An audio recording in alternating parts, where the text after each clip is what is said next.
Headlines पर। Gupta hospital में इलाज के नाम पर लापरवाही, युवक की मौत से भड़के परिजन। नीमच में डोल 11 जलझुलनी एकादशी पर भव्य उत्सव, यादव समाज की शोभा यात्रा निकली। नीमच में जर्जर मकान विवाद, जन सुनवाई में भी गुहार लेकिन समाधान अधूरा। फूलडोर गैरस पर जलझुलनी एकादशी पर यदुवीर सेना की भव्य वाहन रैली। सोयाबीन फसल में पीला मोजक वायरस का कहर, किसानों ने तहसील कलेक्ट्रेट पर सौंपा ज्ञापन। चलिए शुरुआत करते हैं खबरों की। नीमच के गुप्ता हॉस्पिटल में एक बार फिर लापरवाही का मामले सामने आया है। झोलाछाप डॉक्टरों के इलाज के बाद रेफर किए गए युवक की इलाज के दौरान मौत हो गई, जिसके बाद परिजनों ने हंगामा कर न्याय की मांग को लेकर धरना शुरू कर दिया है। नीमच में गुप्ता हॉस्पिटल एक बार फिर विवादों में आ गया है, जहां बीती रात करीब 7 बजे पिपलिया राव जी के एक झोलाछाप डॉक्टर की मिली भगत से इलाज में लापरवाही के चलते 35 वर्षीय युवक सत्यनारायण दायमा की मौत हो गई। मृतक रामपुरा गांव की जोड़ने का निवासी है और बंजारा समाज से था। परिजनों का आरोप है कि झोलाछाप डॉक्टर मुकेश राठौर, जिसके पास कोई वैध डिग्री नहीं है, ने पहले पिपलिया राव जी में उसका उपचार किया। हालत बिगड़ने पर उसे नीमच के गुप्ता हॉस्पिटल रेफर किया गया, जहां इलाज के दौरान उसकी मौत हो गई। इसके बाद शव को अस्पताल के बाहर रख दिया गया, जिससे गुस्साए परिजनों ने अस्पताल में हंगामा कर दिया। मौके पर पहुंची नीमच सिटी पुलिस ने समझाइश दी और शव का पोस्टमार्टम के लिए जिला अस्पताल भिजवाया। आज सुबह परिजन अस्पताल परिसर में धरने पर बैठ गए और न्याय की मांग करते हुए कहा कि जब तक कलेक्टर और एसपी मौके पर नहीं आएंगे वे नहीं हटेंगे। परिजनों ने दोपहर 12 बजे के बाद गुप्ता हॉस्पिटल के बाहर धरना देने की चेतावनी दी है। वहीं मौके पर पहुंचे एसडीएम संजीव साहू और तहसीलदार संजय मालवीयन की समझाइश भी बेअसर रही। आज हमारा जोड़मी गांव के भाई की गुप्ता नर्सिंग होम में के डॉक्टरों की लापरवाही और एक झोला छाप डॉक्टर है मुकेश राठौर, उनकी लापरवाही से मौत हुई है। और ऐसी गुप्ता नर्सिंग होम की कई ऐसी घटनाएं हैं जिससे हमारे समाज के लोगों को मौत के घाट उतारा गया है। ये गुप्ता नर्सिंग होम हमारे समाज के लोगों के साथ ऐसा व्यवहार क्यों करता है, ये जानने का विषय है। लेकिन हम 12 बजे तक यहाँ पर कलेक्टर और एसपी साहब का इंतजार करेंगे। जो डॉक्टर दोषी है उनके खिलाफ कार्रवाई हो और दोबारा ऐसी घटना ना हो। और इस पीड़ित परिवार, आज ये भाई मरा है हमारा, उसके 3 छोटे छोटे बच्चे हैं, उनके लालन पालन के लिए कौन जिम्मेदार होगा? उसके लिए हमको 1 करोड़ रुपए मुआवजे के चाहिए।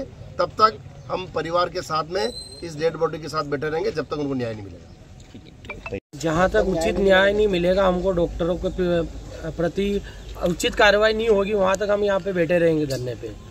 और परिवार के प्रति हमारा लालन पालन पोषण के लिए भी हमें कार्रवाई चाहिए उनको। किस किस की लापरवाही रही है इसमें? 2 झोलाछाप डॉक्टर है जो पिपलिया राव जी के मुकेश राठौर, उनकी लापरवाही की वजह से, और एक और अपने गुप्ता नर्सिंग होम के दोनों डॉक्टर हैं, उनकी लापरवाही की वजह से आज हमारे जो परिवार में डेथ हुई है। क्या हमारे जो भाई है जो हमारा एक्सपायर हुआ है उसके वापस तो आ नहीं सकता है, पर उनके लिए, उनको न्याय के लिए हम यहाँ पे बैठे रहेंगे। आपका नाम? सुरेश कछावा, खड़ाउदा से। ठीक। डोल 11 के पावन अवसर पर नगर में भक्ति और उत्साह से सराबोर एक भव्य शोभा यात्रा निकाली गई। भगवान विष्णु को डोल झूले में विराजित कर पारंपरिक वाद्य यंत्रों, झांकियों और श्रद्धालुओं के जयकारों के साथ नगर भ्रमण कराया गया। चारों ओर भक्ति का माहौल देखते ही बन रहा था। डोल 11 जलझूलनी एकादशी पर बुधवार को यादव समाज द्वारा भव्य उत्सव मनाया गया। इस अवसर पर यादव मंडित स्थित सत्यनारायण मंदिर से एक भव्य वाहन रैली निकाली गई। शोभा यात्रा दशहरा मैदान, भारत माता चौराहा सहित शहर के कई प्रमुख मार्गों से होती हुई पुनः सत्यनारायण मंदिर पहुंची, जहां पर कार्यक्रम का समापन हुआ। इस मौके पर समाज के अध्यक्ष यशवंत हरित, सचिव कैलाश चंद्र कणिक, समाज के वरिष्ठ जन और बड़ी संख्या में युवा शामिल रहे। पूरे आयोजन में समाजजनों और श्रद्धालुओं ने बड़े उत्साह और श्रद्धा के साथ भाग लिया। वाहन रैली तो निकाल दी हमने सुबह 9 बजे से 12 बजे तक हम अपने काम पर आ गए। वाहन रैली में समस्त काम शांतिपूर्ण ढंग से चला। रैली की शुरुआत कहाँ से हुई थी, इसका समापन कहाँ हुआ? हुई हमारे सत्यनारायण मंदिर से, और वो बारादरी ये ज्ञान मंदिर होते हुए विजय टागी से सीधा हम चले कमल चौक से सीधा ग्वालटोली, तो ग्वालटोली से सीधा सर्किट हाउस वगैरह होते हुए और हम अम्बेडकर मूर्ति और अम्बेडकर मूर्ति से हम इधर आ रहे हैं। अभी और कुछ भी कार्यक्रम होना है शाम को क्या है? और तो कोई कार्यक्रम अब है जो ढोल निकलेगा अभी 3 बजे करीब हम यहाँ से ढोल निकालेंगे अपना। ढोल की उसकी तैयारी चल रही है निकालने की। उसके अनुसार हम अभी 3 बजे निकालेंगे यहाँ से ढोल और सीधा हम जाएंगे कुमार गली से होते हुए घंटाघर से बारादरी से फवारा चौक और फवारा चौक से कमल चौक पर हम महाआरती होगी हमारी और उस पर प्रसादी वितरण वगैरह का जो कार्यक्रम। ठीक है, आपका नाम और पद? आ जाएंगे इधर से पुस्तक बाजार से होते हुए सत्यनारायण मंदिर आ जाएंगे वापस। ठीक है, आपका नाम और पद? मेरा नाम यशवंत दलित है, मैं अध्यक्ष हूँ यादव महासभा। ठीक। 11 पर्व जो है यादव समाज द्वारा स्वतंत्र स्वाधीन का ये अपने स्वाभिमान पर्व के रूप में मनाया जाता है। ये बड़ी खुशी की बात है कि हमारा 101वां स्वाधीनता पर्व है और इस पर्व के उपलक्ष्य में सवेरे 9 बजे से कार्यक्रम शुरू हो गए। प्रातः 9 बजे से वाहन रैली निकाली सत्यनारायण भगवान मंदिर से, जो नगर के विभिन्न मार्गों से होते हुए वापस सत्यनारायण भगवान मंदिर पे रैली का समापन हुआ है। और अब जो चल समारोह भगवान विमान में बैठ के और नगर दर्शन के लिए निकलेंगे, नगर भ्रमण के लिए निकलेंगे। तो 2 बजे से हम 3 बजे से ये भ्रमण का कार्यक्रम है भगवान का।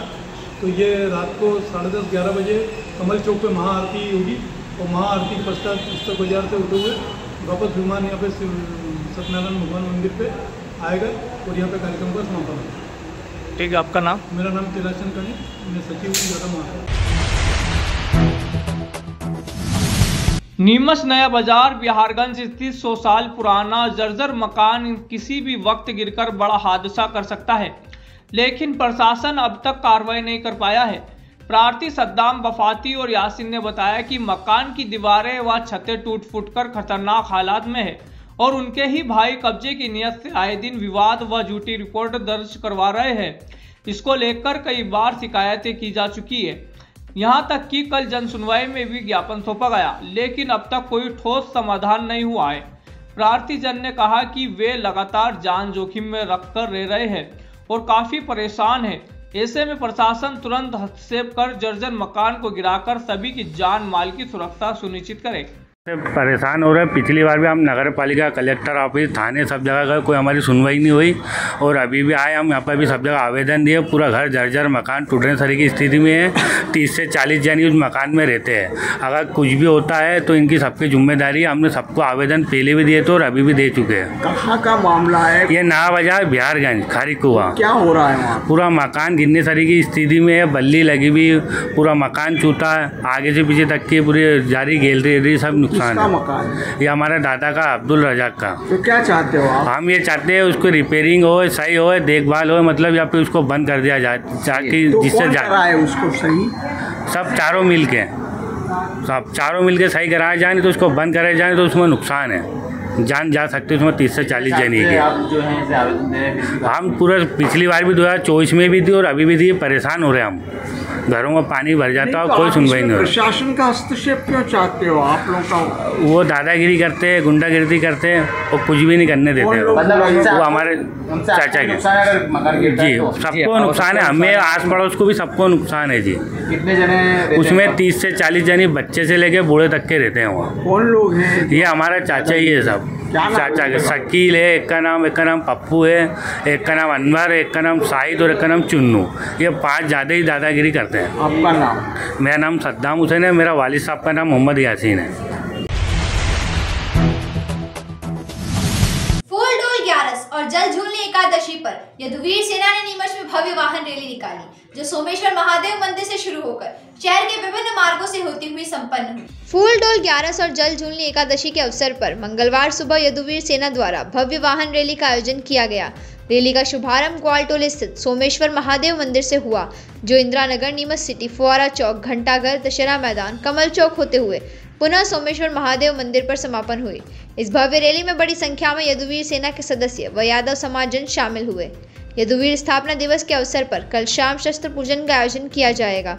वहीं 5 सितंबर को भजन संध्या का कार्यक्रम रखा गया है, जिसमें समाजजन बड़ी संख्या में सम्मिलित होंगे। आज हमारे यदुवीर सेना यादव समाज का स्थापना दिवस एवं फूलडोल 11 के उपलक्ष्य में ये वाहन रैली निकाली गई थी श्री सोमेश्वर महादेव मंदिर ग्वालटोली से। और ये 3 दिवसीय प्रोग्राम है, जिसमें आज प्रथम दिन वाहन रैली निकाली गई। कल शस्त्र पूजन का आयोजन मंदिर परिसर में रखा गया है एवं 5 तारीख को भव्य भजन संध्या का आयोजन है। रैली की शुरुआत कहाँ से हुई थी, इसका समापन कहाँ हुआ? रैली की शुरुआत श्री सोमेश्वर महादेव मंदिर ग्वालटोली से हुई थी। इसका समापन श्री सोमेश्वर महादेव मंदिर ग्वालटोली पर कृष्ण जी की आरती के बाद हुई। क्या नाम आपका? हरीश यादव। नीमच जिले की जीरन तहसील के दर्जनों गांवों में सोयाबीन व अन्य खरीफ फसलें पीला मोजेक वायरस की चपेट में आकर सूख चुकी है। किसानों ने प्रशासन से सर्वे कराकर मुआवजे की मांग की। जीरन तहसील के चल्दू अरनिया, बोराना, मात्याखेड़ी, सीमखेड़ा, सगरग्राम, थलखेड़ा सहित आसपास के दर्जनों गांवों के किसानों की खरीफ फसल भारी नुकसान के कारण हताशा में है। किसान अपनी मुख्य फसल सोयाबीन पर पीला मोजेक बीमारी, पीला मोजेक वायरस के कारण हुए नुकसान को लेकर प्रशासन से मुआवजे की मांग कर रहे हैं। खरीफ सीजन की महत्वपूर्ण फसल माने जाने वाली सोयाबीन पर यह वायरस भारी तबाही लेकर आया है। इस वायरस के प्रभाव से सोयाबीन की फसल लगभग पूरी तरह सूख चुकी है। बारिश और कीटनाशकों का छिड़काव भी अब फसल को बचाने में नाकाम साबित हो रहा है। वहीं अन्य फसलें जैसे मक्का, उड़द, मूंगफली, मूंग और तिल भी इस वायरस से प्रभावित हुई हैं, जिससे लगभग 80 से 90% तक नुकसान हुआ है। किसान अब सरकार से फसल के हुए नुकसान का तत्काल सर्वे करवाने और उचित मुआवजा दिलवाने की मांग कर रहे हैं। उन्होंने बताया कि अभी तक किसी प्रकार का कोई नुकसान का आकलन नहीं हुआ है, जिससे किसानों की आर्थिक स्थिति गंभीर हो गई है। आज किसानों ने तहसील कलेक्ट्रेट पहुंचकर उनके नाम ज्ञापन सौंपा है, जिसमें उन्होंने मुख्यमंत्री और संबंधित अधिकारियों से शीघ्र सर्वे कराने और मुआवजे की मांग की है। किसानों का कहना है कि अगर उनकी मदद नहीं की गई तो वे बुरी आर्थिक स्थिति से उबर नहीं पाएंगे।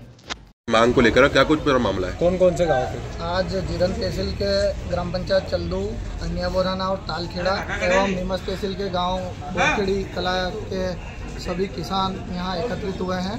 हमने माननीय कलेक्टर महोदय को जो भी वर्तमान में खरीफ की फसल है सोयाबीन, मक्का, उड़द, मूंग, मूंगफली आदि जो नष्ट हो चुकी है और कहीं अधिक वर्षा के कारण नष्ट हो चुकी है। और दूसरी चीज़ यहाँ है कि इस साल एक पीला मोजक करके एक वायरस आया है, वो वायरस से लगभग 80 से 90% फसल खराब हो चुकी है। तो उसको लेकर हम ये चाहते हैं कि कलेक्टर महोदय राजस्व अधिकारियों को और कृषि अधिकारियों को सर्वे के लिए आदेशित करें और मौके पे जाके फसलों का सर्वे किया जाए और उचित मुआवजा दिया जाए और बीमा कंपनी द्वारा भी सर्वे करवाकर किसानों को उचित बीमा मुआवजा। और सोयाबीन का भाव बढ़ा है यार 4000 में कोई महेंद्र सिंह छट्टावत, सरपंच ग्राम पंचायत चल्दू, जिला अध्यक्ष सरपंच संघ नीमच।